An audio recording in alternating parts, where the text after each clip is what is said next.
Oh, be a naturals. What's going on, everybody? My name is Omina Iwa here with Obia Naturals, and I have the opportunity to interview and speak with the incomparable, magnificent, emperor, king-like Mr. James Thomas, who is an author, an entrepreneur, a salon owner, stylist. The list goes on and on and on. You own your own barber school and barber college. You provide education for the community. You do public speaking. You give back, community service. And last but not least, this is the man that is responsible, for the infamous Steve Harvey look, style, haircut, fade, however you want to classify it. We've seen him on Showtime at the Apollo, BET Awards. This man has done work for decades, over 30 years in the industry, a wealth of knowledge and experience.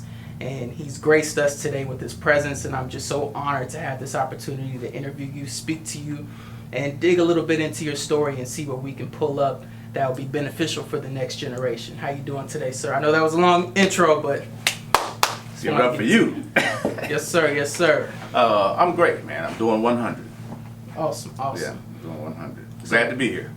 We're glad to have you. Yes, sir. So we'll take it all the way back to the beginning. Okay. I like to go more or less and to give people the backstory. The reason why so often we see the glory but we don't know the story. And we have an opportunity to get that, so I want to get it from the beginning. Okay. So if you don't mind, tell us where you come from, where's your hometown, what's your Right. childhood like? Okay. So I'm originally from a small town in Mississippi. The name of it is Yazoo City, Mississippi. Now, where is that on the map? It's in the Delta. It's about 35 miles north of Jackson, Mississippi, which is the capital. So most people know what Jackson is. So it's about 35 miles from there. Small town, about 16,000 people when I was growing up. Probably a little bit less now. Wow. But it's small town. Pretty much everybody knows everybody. Is where I grew up. So that's So, where I'm from. what was your childhood like growing up in Yazoo City, Mississippi? I mean, it was a great childhood. I mean, my parents. My father was a business owner. He actually owned the franchise gas station. It was a Gulf gas station back in the day. My mother was a school teacher, was an educator, and I had 8 siblings. So I'm from a fairly large family, and it was good. I mean, we were happy kids, and grew up in the city at that time was a whole lot different than it is today. Yes, sir. Everybody knew everybody, and everybody pretty much took care of everybody. Today it's a whole lot different. My neighborhood I grew up in has changed a lot. A lot of people that are there now wasn't there when I was there.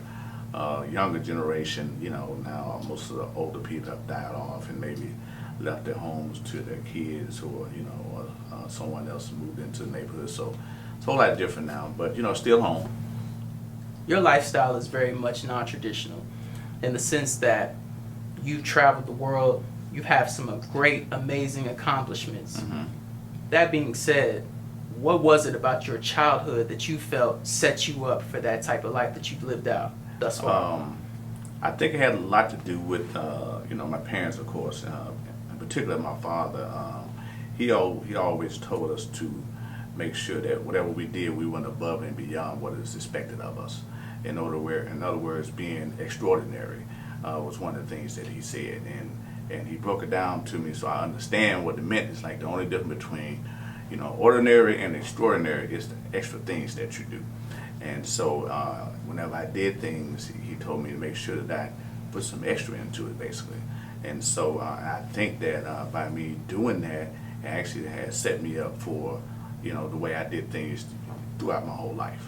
Learned about showing up early, staying late, reading more, try to dress as best you can, always be appealing to the eye. All these different things that he thought would make a difference in my life is how I basically have lived my life since I was a kid. And in regards to your mother, what structure did she bring into the home being an educator? How did that affect your upbringing? Well, she was always on us about, of course, the basic things like, doing your homework and, math, English, all those type of things. because that was her background. That's what she did. She wanted to teach. She said she thought for about 20 years, but she kept having kids, and so she actually had my oldest brother. She said then she went back to work, and then because then my second brother came along, she went back to work. My oldest sister came along, she went back to work, and then my other sister after a while, she said, you know what, I think I'm just going to quit work because I think I'm just going to be having kids. And so she was able to stay at home.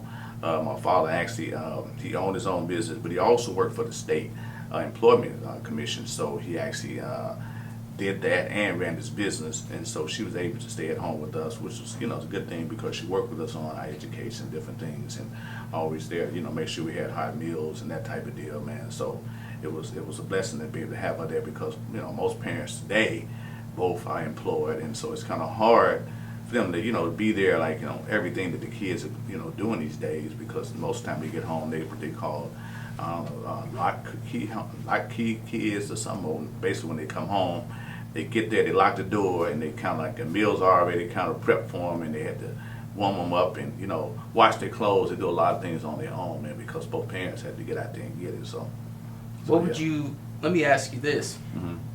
Do you remember your first experience at a barbershop or your first haircut? Yeah, my first haircut was by my dad. Wow. Because my grandfather was a barber.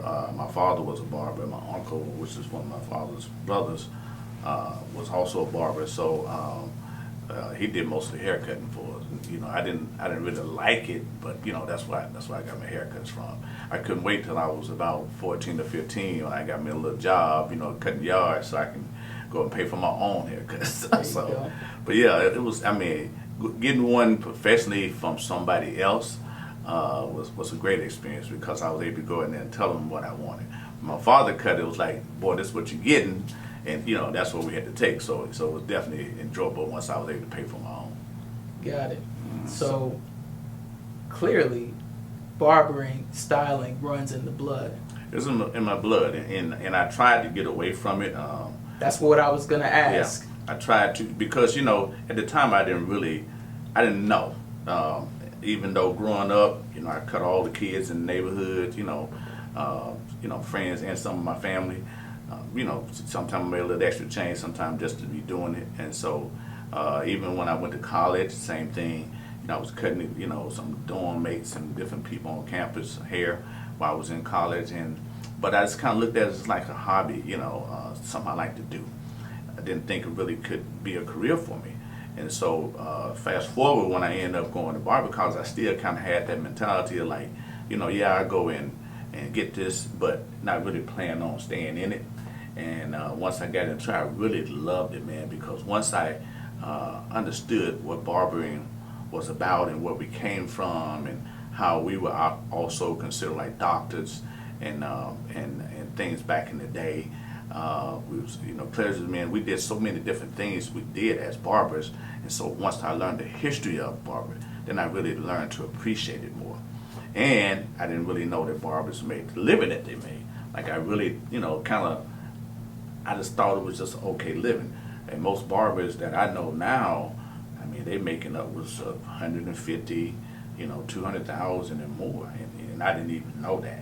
So I didn't think I would really like it because, I don't mind cutting hair, but I got to pay the bills, So once I figured out that I could do both, then I really, really took a liking to barbering, man, and it's been my thing ever since. So, yeah. Did you have any challenges while you were in barbering school, or was it more smooth sailing?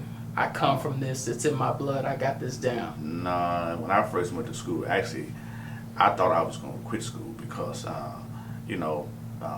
could cut, but I only knew certain styles.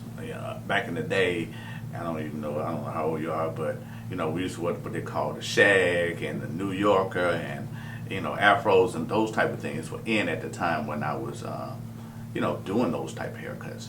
And then once I went to barber school, I learned so many other different ways, different styles that people were wearing their hair, and until I had a bunch of challenges trying to get there, especially the fades. When people started wearing fades, I was like, okay, how do I do this? You go from no hair to, all of this hair, how do you blend all those things together? And so that was really a challenge for me. And it got to the point where one time I thought maybe I wasn't going to be able to do it, but I had a great instructor, man, Mr. Williams, who was the school I went to, was a great guy, was patient. He really worked with me, man, showed me a lot of things. And so I was able to master the craft after a while. How long did it take for you to feel like you had, I wouldn't even say master, but even to feel comfortable enough? Yeah. At the time when I went to school, it was a 9-month course.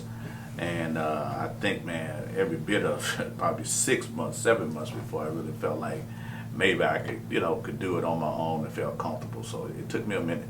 So back then, were there resources for fresh new barbers out of school, or were you more just kind of out there on your own, or how did that process work? Well, for you? those resources have always been in place. And I was kind of lucky when I first got out of school. One of the young ladies that went to school with me actually opened up a barbershop. And so I was able to go and work with her for a while. And then right after that, I went back to get my instructor license because I wanted to teach, because I had dreams of open up my own barber school at some point. And while I was there, I met a young man that his father had sent to school to become a barber, and I was in the instructors program. And he was telling me about his father having a barber shop and needed someone to come and work for him. And so I did that. And that was during the time when I met Mr. Harvey for the first time as well. Yeah. Just to give some love and feedback to those fresh new barbers, what have you seen in your experience as a telltale rookie mistake that many new incoming barbers and stylists often make? Thinking they know it all already. Yeah, and because what happens is, let's say you're in school and maybe you're one of the top people in school, and I think that happens to a lot of athletes as well. You're the top guy, or you're one of the top people there, and so you're thinking that, hey, I'm the man, until you get out with professionals and see that you're not even close to being the man. Because these people have been out there in the real world and tackling things that you hadn't even seen on a whole different level that you never experienced.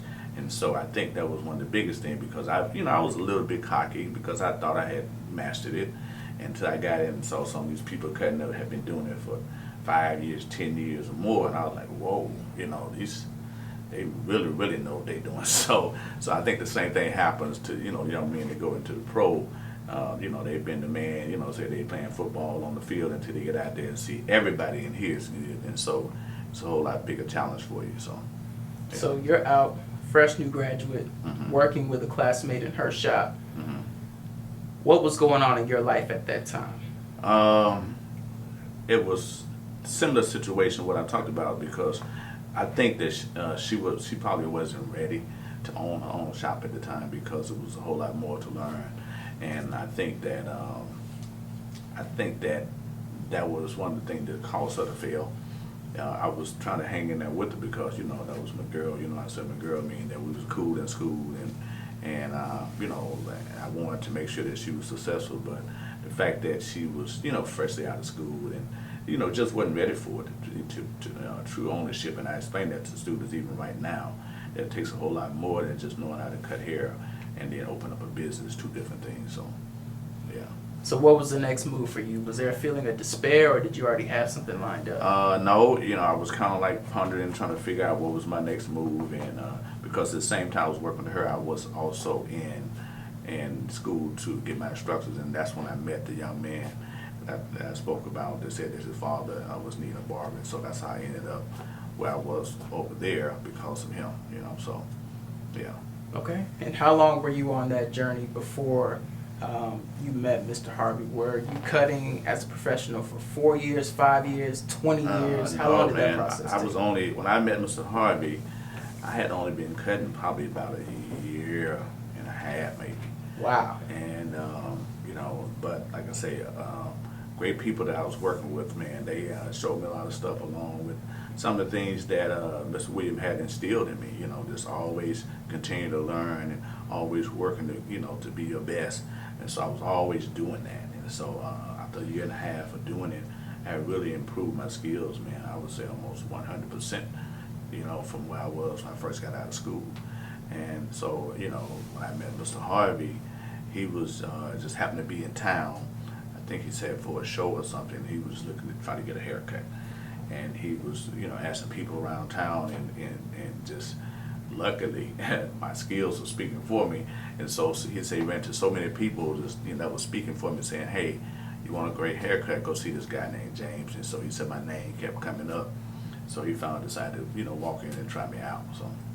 And how was that initial interaction? Did you know who Steve Harvey was at that time? Was he just another client? Well, he was just another client at the time. Now, he did explain to me that he was a comedian, he was in town, and he was there to perform at a comedy club. And matter of fact, he invited me to come out to the club, you know, to see him that night. And so so I did get a chance to, you know, see him perform and everything, but he, you know, he wasn't the star that he is today. About how much time would you say, if you could put a year figure on it, did it take from the time that you met Mr. Harvey to Steve Harvey becoming the Steve Harvey that we know today? I would say close to the Steve Harvey that you know today. I'm going to say it probably took about 4 to 5 years. Okay. Because what happened is he was touring comedy clubs. He ended up moving to Dallas and opening up a comedy club here, which really became very, very popular in Dallas. And then he got to be on Showtime at the Apollo.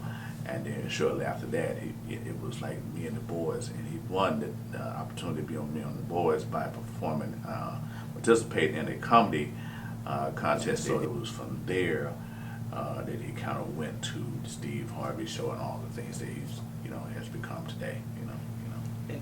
And from that first haircut, it wasn't, hey, you're going to be my barber for the next 30 years. That was a process, correct? Right. Oh, absolutely. I mean, every time he would come in town, he would come by and get a haircut. Okay. And then, you know, once he got to be on television, he came back and said, "Hey, man, you know, I want to make you my barber, you know, for television."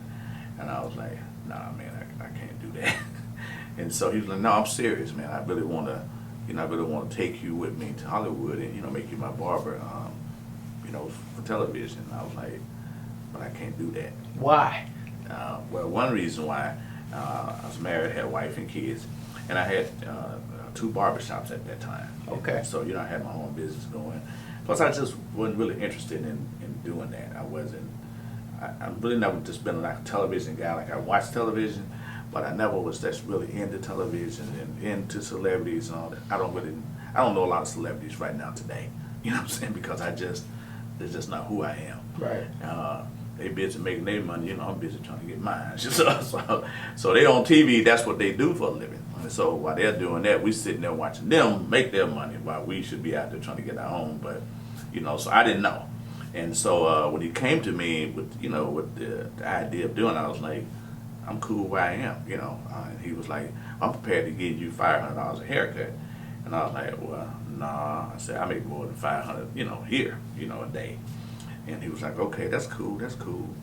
I give you $1,000 a haircut. Wow. And I was like, nah, man, I'm not interested. I'm cool, you know. He was like, I give you $1,500 a haircut. Come on, man. And I said, you gonna give me $1,500 a haircut? And he was like, yeah. And I'll fly you out and put you up, and you don't have to spend no money. I'll make sure you move around, you know, place to stay, everything is on me. I just need you for 2 days, you know. And I was like, you don't give me $1,500 a haircut, man. You know, I got to at least talk about it. You know, so I went home and talked to the wife and kids and told them that, you know, this guy Steve Harvey was saying that he wanted me to, you know, go to L.A., you know, become his barber, and he'll fly me out for a couple of days, you know, the whole thing. And my wife like, you know, but James, you know, that's 2 days. That's like $3,000. You know, you're talking about 30 years ago. So, you know. That's a nice grip. Yeah. And she was like, and then you can still come back, you know, because he's saying he needs you like on Wednesday. It was Wednesday and Thursday, you know, which is kind of like the slower times in the week anyway for barbers. So I was like, I can go make $3,000, you know, come back, still catch my, weekend crowd, which is busier Friday, Saturdays type, crowd. And, and so, she said it was cool, so I tried it. And I got out there and I liked it, man. To be honest with you, once I got there, it was really cool people on the set, man. It's like they catered to me, man. Whatever I needed, they made sure that I had it with no issues. And so it was a whole lot different than I imagined anyway. Were you nervous? Oh yeah, of course, man. Because you cutting somebody's hair, you walk out of here, a few people might see you, whatever, but you cutting somebody's hair for television, everybody's gonna get to see it. Right. Or quite a few people anyway. And so, and they got the opportunity to look at it, over and over again. And so I'm saying, man, I don't know if I want to be under that kind of pressure, but I was already under that kind of pressure, So that was one of the things I was kind of nervous about, like, would I be able to do it, day in and day out and maintain the appearance that he wanted. And so that was one of the things I was concerned about. Were there any issues or conflicts in that initial onboarding of you getting acclimated to that life in LA, the schedule back and forth, relation with your family back at home? Were there any challenges that you had to overcome? Oh yeah, I mean, just the travel itself was kind of, because what happened is I would work Friday, Saturday, Sunday, and sometime Monday and Tuesday in the shop. And then I would get on the plane Tuesday night about 11 o'clock, and fly to LA. I would get to LA probably about 11 or 12 o'clock at night, because of the time change. Right. Land there, get to my apartment. By the time I get to my apartment, it might be about 12 something. Lay down. We have to be on the set at 7. Wow. Would be on the set, 7 till maybe 8 o'clock at night. The 2 days I was there, Wow. And then back on the plane Thursday night, flying back to, to Dallas, land Dallas, early in the morning, basically go home, maybe sleep, a couple of hours or 3, then be back in the shop on For a busy Friday and Saturday. busy Friday, Saturday, Sunday, Monday, Tuesday. Wow. Back on the plane, and that's just how it started. And then it became, 2 days to, then he started Kings of Comedy, and then we started traveling with that. And then that was like sometime 2 weeks, 3 weeks before I got back, because we would do Kings of Comedy on maybe Friday, Saturday, and some Sundays, where I might be able to slip home maybe, Monday for, a day or so, because we'd be back on set on Wednesday and then back out there, but sometimes we wouldn't, because sometimes we'd do a Sunday night and it'd be so late, man, we wouldn't leave till Monday. So, it's no sense in me flying home, for a day and right back on the plane that night. So sometimes I wouldn't come home until we took a hiatus from the Kings of Comedy, or either we took a hiatus from the TV show. And so I would be gone sometime, like I say, 2 or 3 weeks, and then sometimes, later on in his career, I would be gone sometime months at a time, So how did you manage that as a business owner yourself? Mhm. Did you give your 2 shops up, or did you have someone that was helping you out? Well, I had, my wife was there, she was Okay. managing them, but it became a lot, because, you say whatever you want to, as an owner, and if you are a key component in a business, it's gonna suffer. And so by me being gone a lot, it did suffer, because the way I ran things is not exactly the way that my wife, ran things. And so it affected the business. At some point later on down the line, I ended up having to get rid of both of them, close one first, and then eventually end up closing them both, just because I just couldn't be there. Was that a shot at your pride? Did you feel like you failed, or was it more, hey, I've got greater and bigger things that I'm doing, and I'm good financially, so I can absorb this? Well, at the time, I didn't really want to get rid of them, because it was my babies, that I started. But the reality was it was just no way I could do both. It just got to be where I just couldn't do it, and I was making crazy money, man. Because once I got to L.A., I started with Steve, then I started doing Cedric, and then I started doing Bernie, then I started doing DL because of the Kings of Comedy, and then pretty soon my name kind of got out in Hollywood, and so almost anybody that was black that wanted their hair, late. They was calling me, and so I got so busy, and sometimes, man, I was making, $10,000 or more a day, and so Wow. so it got to be crazy, and so I just couldn't do them both, and it wasn't, so I wasn't really needing the money to do it. It just that it was the fact that I started. I just didn't really want to let them go, So, if you're making that much money, how did your lifestyle change? You put together. Every time that I've seen you, you've been extremely dapper. Mhm. But at the same time, I get the sense that you're low key as well and not too flamboyant. Right. Yeah. So how did you manage that amount of money coming in on a weekly, monthly, yearly basis? Well, I just handed it to my wife, and she was able to say, I am, I come from humble beginnings, and so, Steve used to mess with me because they would go shopping. A lot of times we'd go to places, man, they would go buy like 10 pair of shoes or, 15 pair of shoes. We'd be somewhere. They were like, JT, how many shoes you buying? I said, I ain't buying none. And they were like, man, come on, man, you got at least buy one pair. I said, nah, I don't need no shoes though. I'm good. So, so I just live my life accordingly. I mean, and I've always been that way. I don't buy stuff just to buy it. I buy stuff when I need it, and every now and then I buy some stuff I want. But for the most part, I've always been a guy that's kind of buy stuff that I need, as opposed to what I want.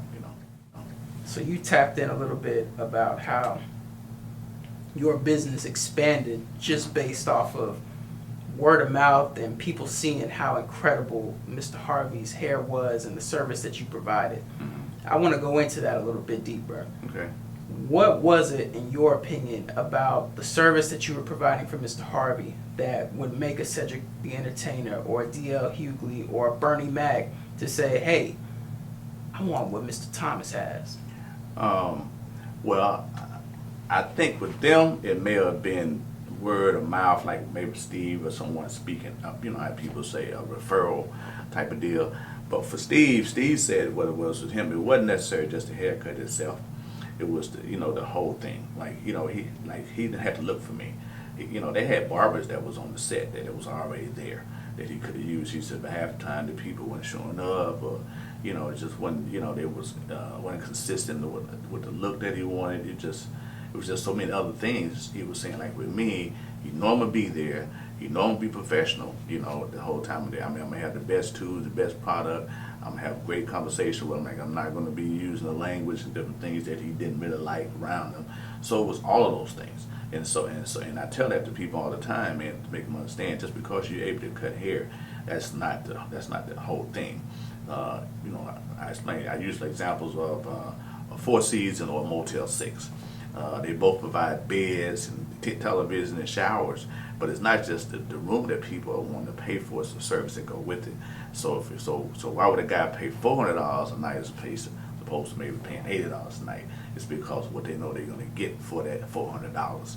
And so, like with Steve and the other clients that I had, it was that like, hey man, life is not about fitting in; it's about standing out. And so, if your idea is to succeed, why would I, want to be the same as everybody else? Because whenever you start any business, the first thing people say, well, what makes your business different? Right. And so if you're the same as everybody else, why would I pay more for your services than I would for someone else? And so it's about standing out. So. Yeah. So you're not only making a large amount of money at this time, but you're also getting it to tap into that entertainer lifestyle, that fast life, so to speak. Not necessarily the nightlife aspect of it, but just the traveling, seeing Mr. Harvey up close and personal, do his thing, the fans, having access, VIP this, and so on and so forth. How were you able to maintain your professionalism in the midst of such a enticing environment where if you wanted to do something a little bit beyond the extra, you probably could have? Well, at that point, that's when you need God in your life. I'm just being honest, because it is a lot. It's a lot to take in. It's a lot going on. I mean, people are there to give you everything that you want, just like you like it. So, whatever you want, whether it's the food, whether it's the alcohol, whether it's the drugs, if it's the women, or it's the limos, it's the top of line hotel, whatever you want, they basically lay it out for you. So at that point, I explain to people, you really, really need God in your life at that point, because, the devil is doing his job at that time. And so if I had to say, that's the only thing I could say that was there, man, was just my spiritual background. And how did you develop your spiritual background, if you feel comfortable going into it? Going to church every day. Like my mom growing up, we went to church all the time. And at the time, my grandfather actually was a pastor of a church as well. And, I didn't understand at the time. I just noticed what I was supposed to do. And then, as I got older and I started really getting into it and the word and how it works, then I appreciated and knew how it all affected me in anyone's life. And so basically that's what happened. I just practiced that what I learned, as a kid on up. So yeah.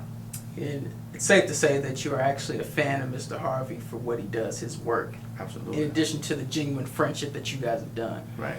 What was it like being able to see the Kings of Comedy night over night and seeing these iconic comedians just kill it night over night, and being able to not only see it from a backstage perspective, but also talk and engage and speak to a Bernie Mac or a Cedric the Entertainer? I mean, what did that feel like? Hey man, it definitely didn't feel like no job, I can tell you that. I bet. Just to work with these guys, man, every day. I mean, they're, like I say, they definitely were kings of comedy. And I mean, it's like these guys have you bent over laughing, man, all the time, because, we travel with these guys every day. So you just imagine traveling with 4 or 5 of the top comedians in the same place at the same time. It was hard to stop laughing. And so it was great, man. I love those guys. They really, if you talk to either one of those guys, man, you hear that they all came from humble beginnings. And so to be with them, man, and to see them doing as well as they are or were or whatever, it was just amazing, man, to see them. And most of them are spiritual. They know the reason why they are where they are and where they were in life, and they understand it, man. And so they were great people to be around. And so it was fun, man. I mean, just to see them guys go on stage, man, day in, day out.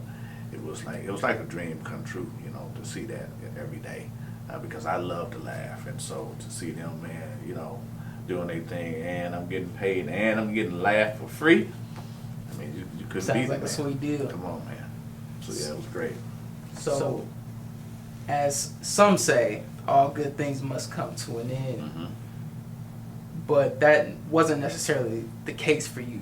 Right. You were able to move from such a lucrative situation and to maintain and even elevate by doing work outside of just what you did with Mr. Harvey, or adding in other things, say award shows and television specials and things of that nature. Mm-hmm. How were you able to manage your time once those other opportunities started to come in? And in the back of your mind, it's a 2-part question. What was your thinking long term? Were you thinking, I found it, this is life, this is where I'm at? Or was there a semblance of, something's missing, I need more? I just want to get more into the mindset of how you felt. Well, barbering has always kind of been like my life. I mean, that's what I always loved to do. I've always been thinking about, like, what is my next move? I never expected to go 30 years, I didn't know that much about the television industry, but from what I've seen, a lot of people's careers don't last that long. So I was always thinking, like, at some point, I'm gonna have to come back to doing what I started doing anyway. But luckily, should I say, because he was blessed or whatever, he was able to continue as long as he did. But I did develop a line of product. I did write a book. I did edit for magazines, and I did do radio stuff. Things like that. I did do speaking engagement. I did that stuff the whole time that I was with Steve, but with hopes to get back to doing what I always want to do, which is back into the barber business. But because I wrote a book, I was speaking around the country, going to different schools and pushing my book or whatever. And people know how I got into this business, because that was one of the big questions I would always get when I go places like, how'd you get into becoming a celebrity barber? Like I went to some school or something, you know? Right. But I would tell them that I never really wanted to be anybody's barber or, you know, celebrity barber in particular. Just wanted to always be the best barber I could be. And if you're the best at anything, people will come looking for you.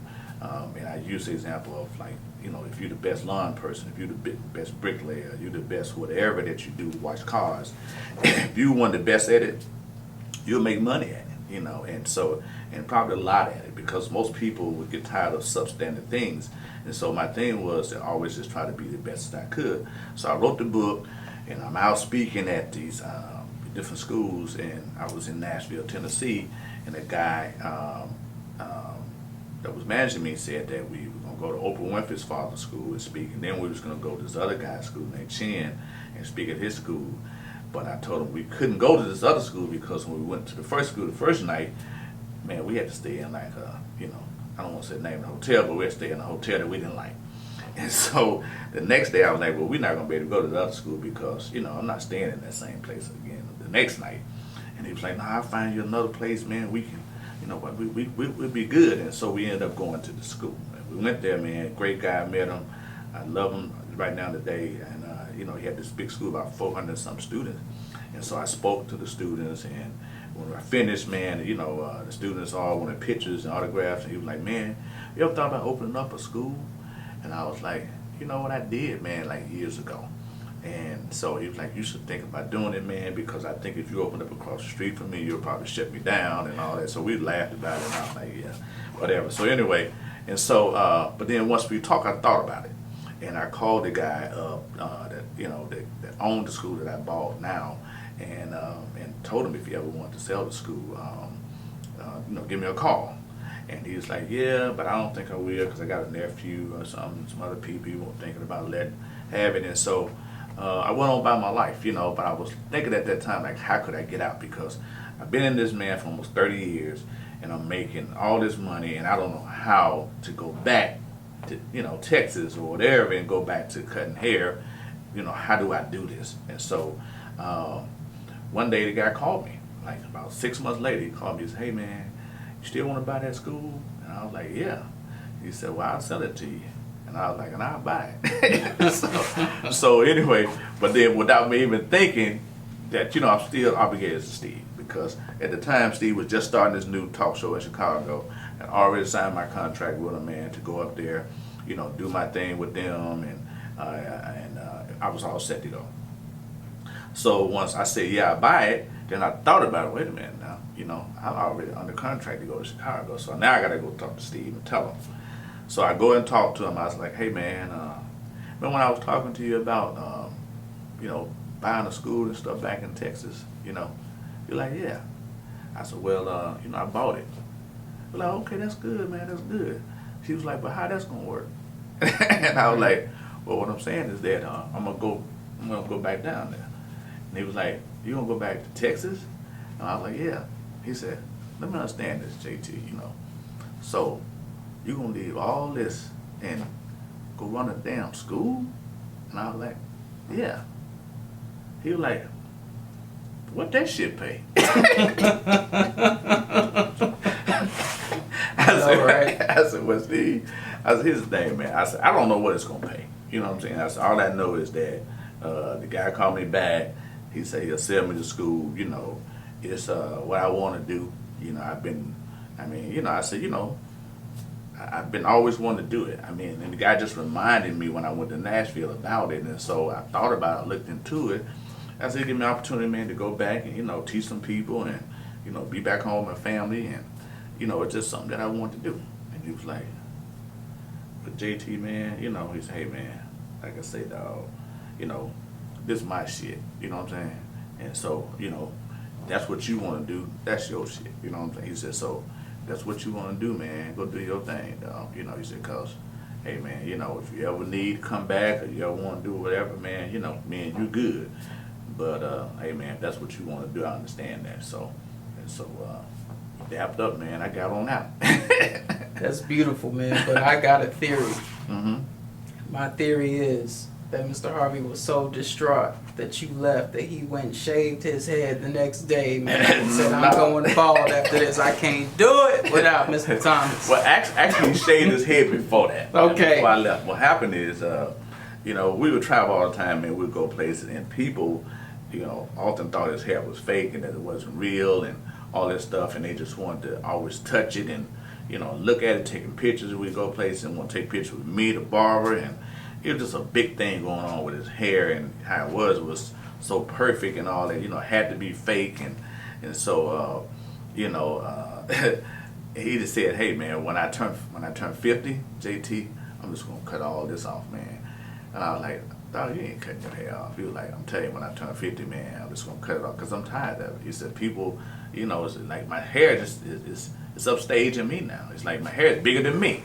And he said, I'm just gonna have to change. I'm gonna give me a whole nother look. And he said, you're gonna shave it off. So when you come back, man, from the holidays, which because we're just approaching the Christmas break, he was like, I'm gonna have it all cut off. And I was like, okay, whatever. So I come back, man, first of the year, he had it all shaved off. Were you thinking that, oh, it's the end of my job, I'm done?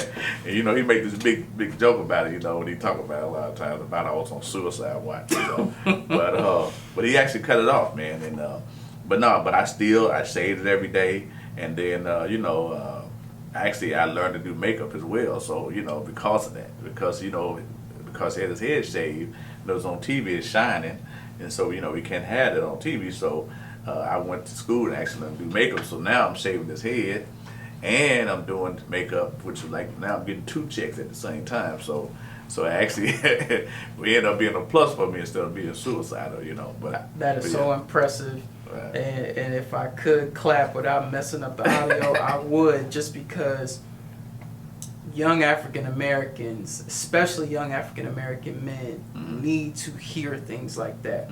That just because there's a change that occurs in your life does not mean it's over. Right. You can adjust and even do what you did, is take a step forward and evolve. Right. You added something to your repertoire that you never even thought or assumed that you would get into, to not only maintain your job but also to receive an additional check for the service that you've done. Absolutely. That is beyond commendable and respectable, and I have to salute you for that finesse, as I would call it, because that is just incredible. Yes, sir. Yes, sir. So we have to back it up a little bit. We know Mr. Harvey is rocking the bald look today, but as you just mentioned, that look was iconic. The hair was iconic. I remember growing up having debates with my friends while we were watching Showtime at the Apollo. Is that a hairpiece? Is that real? It's always perfect. It doesn't move. Look at that edge up. How was that look crafted? Was that Mr. Harvey's idea? Was that yours? Was that a collaboration? How did that, I mean, because in my opinion, this is the top look of all time, you know, and you've got it on your book cover. And just in terms of Mr. Harvey's hair, it was just immaculate and impeccable. How was that? How did that come about? It was actually Mr. Harvey himself that came up with it. And, you know, our job as barbers is to actually create what the client is asking for. I used to have a debate with one of my fellow students, and the thing was like, well, a person in my chair, they're just gonna get whatever, you know, whatever I want them to have. And I was like, and guess what? And they won't be coming back to you too many times, because at the end of the day, a person's paying their money for what they want.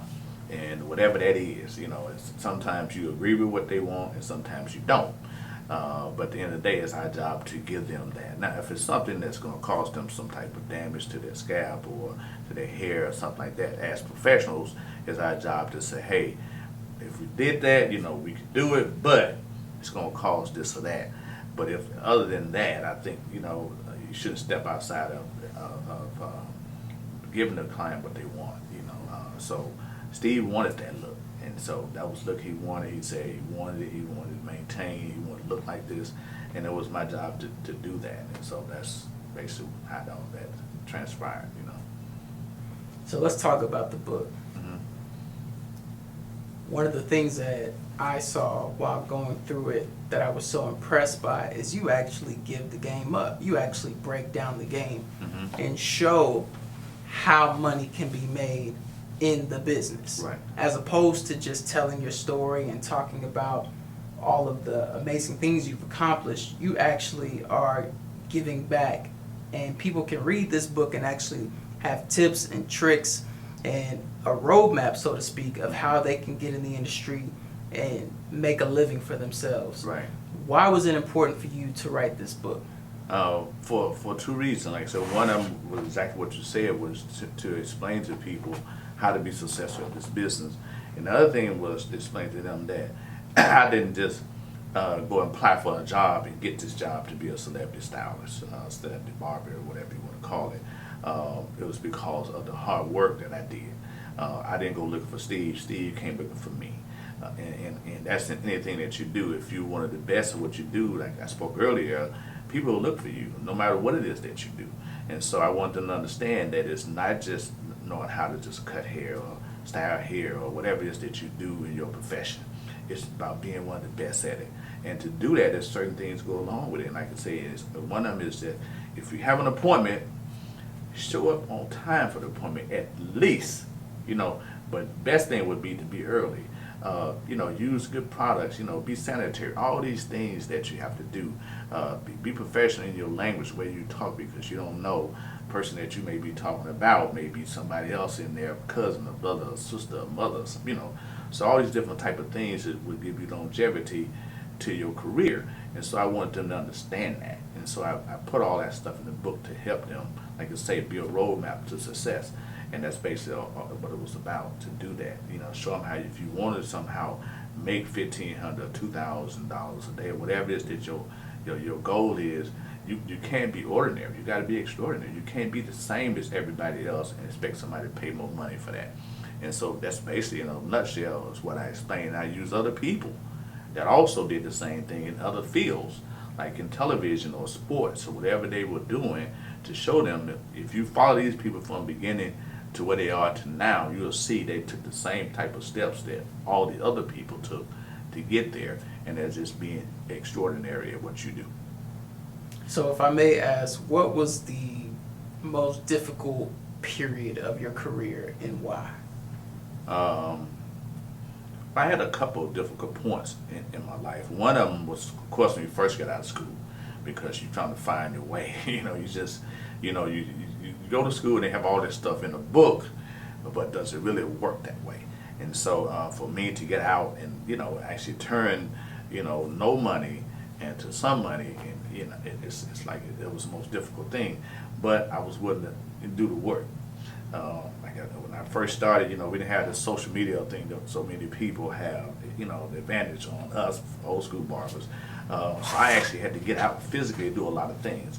I would go to stores, man, like Walmart or Home Depot or whatever, man, and actually get a cart, pushing around, walking up and down the aisle, act like I'm shopping. But actually it was customers that I was shopping for. And so I would every now and then throw something in the basket, make it look good.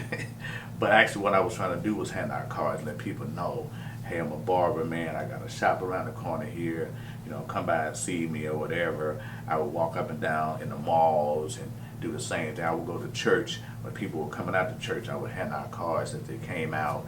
I would, go to clubs and be walking around the club all night, handing out cards to people. I mean, at the car washes, I was everywhere, because that was the way to do it back then. And of course, also advertising, newspapers, and things like that as well.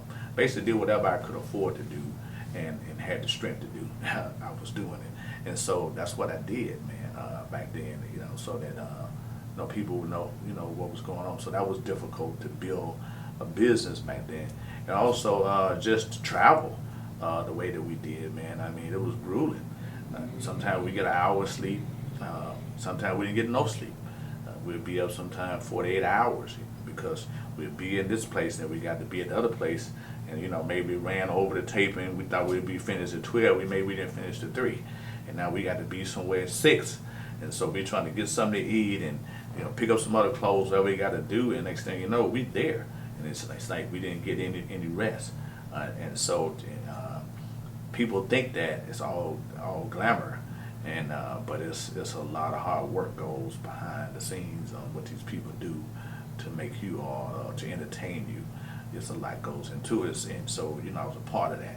So that was hard. And the most difficult time for me, I lost my son while I was out on the road. Sorry to and, hear that. and so to have to go home to that, you kind of feel like it may have been your fault. Maybe if you had been there, things could have been different. And to go home and deal with that, and then pick up and then go back to work, that's a hard thing to do. And so, but I was a breadwinner, and a lot of stuff was on my shoulders, and so I had to pick it up and get going. And plus, that's what I would have wanted my son to do. And I'm pretty sure what I put in my son, that's what my son would have wanted me to do.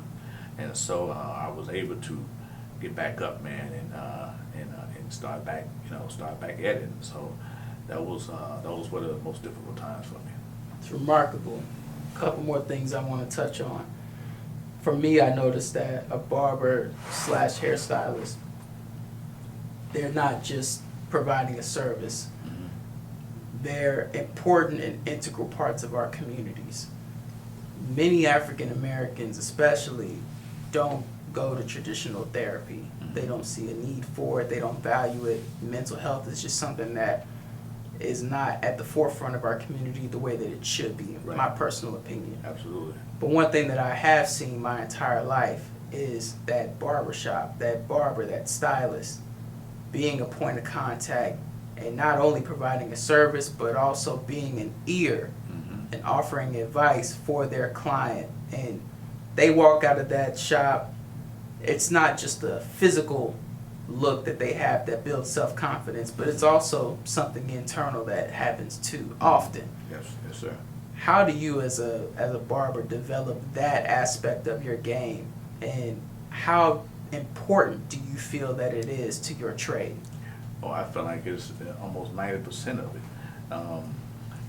Life is about relationships and how you build them.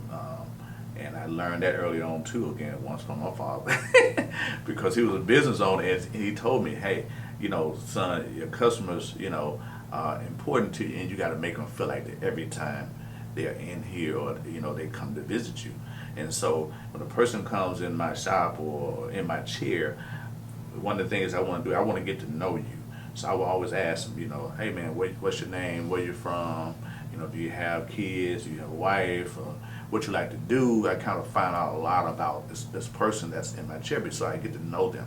And what that does, it builds a relationship between you and the client. And so, the haircut is one thing, but there'll be sometime when a person just want to come in there, so they can just talk to me. They say, hey man, you remember that date I was telling you I went out on, man? That chick was crazy, or whatever. Or that job I was trying to get, man, I got it. And, man, you was talking about this, man, I tried that or whatever. So, and, I have kids that, dealing with things in school, some bully or maybe some math problem that they thought, maybe it was too difficult, whatever it might be. A guy maybe want to start a business or had the idea of starting a business, and what do I think about it?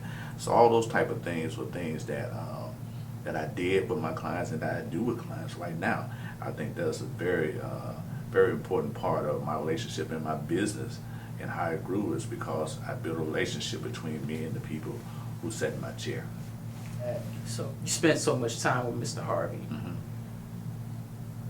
If you could say something to Mr. Harvey just about the time that you guys have spent together, the moments that you've shared in each other's respective lives, and the opportunities that you both provided for one another and the services that you've done for one another, what would that message be to Mr. Harvey? Well, I have to say that, first of all, that I love the brother, because he's an amazing guy. And no matter what a person thinks about him or what they think they know about him, the guy is, man, beyond a giver and beyond a believer of God and what, and how he got to where he is. He has almighty power that comes from God. He knows, and that's why he is where he is. And I think all of us bounce that off each other every day on, the things we go through and where we are and why we are there. And so, I love the relationship that we have and that we built over the And so, and I think we'll always have that just because we both first started with spiritual background and the love for, the God that provided everything for us. That's incredible. So you've done so much in your life thus far, and you currently are an extremely busy man, even now till today. Mm-hmm. So after all of the lights and the glamour and the traveling and the money and the books and the speaking engagements and the schools and everything that you've got your hands on, are you satisfied? Would you say that you're satisfied today, or is there still something that you feel you have so much more to go and so much more to accomplish? Oh yeah, man, it's a whole lot more. It's just like, I think I get up every morning, man, thinking of what else can I do? Because at the end of the day, man, we all were put here for a purpose. And what I hate to do, man, and I heard a guy say this, that I hate to be born into this world, man, and die and never had a chance to do the thing that I was truly born to do.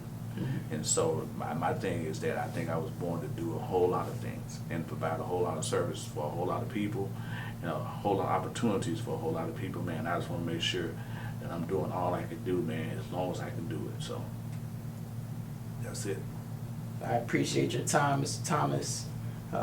It's been a pleasure. I feel like I've learned and grown so much just by hearing your story and some of your tips. And I'm just so honored to have spent this time with you, and I really, really appreciate you coming and sharing your story with us and some information. Is there anything that you would like to add before we get off of this? I know we're going to plug your website, social media, and all of that information for the people that are viewing this, but is there any message that you would like to share or anything else that you would like to add? Well, like I say, I just want to tell the people who may see this or who may get a chance to listen, or maybe somebody else could tell them, is that in life, man, just always try to be all that you can be. Remember that there's no traffic on the extra mile, so if you wouldn't go above and beyond what's out there, man, you'll find yourself out in a place where nobody else would be. Very few people at best. So always be willing to go above and beyond, man. Thank you so much, Mr. Thomas. All right, brother. But if you look at, history, most people who are successful has failed several times before they actually were successful. And that's almost anybody that you'll talk to, no matter how big they are, they'll tell you the same story. You'll hear about all the failure that they had first before they got to where they are. And even when they got to where they are, even then they were scared the whole time and still scared right now. That's right. That's right. But stop telling my story. I'm just trying to tell you.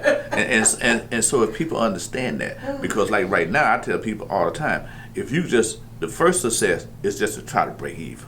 I mean, that's your first successful mark. If you can just break even, not even make no money, if you can just break even, that's a great accomplishment, in business. Now, if you can mess around making some money in the next few years, then you're really doing it. So if you go into with the attitude of thinking that I'm not going to make money, I'm just going to break even until I can figure this thing out, I think it'll take some pressure off of them. So that's why you need to have enough money when you first start business, because chances are you're not going to make no money right away.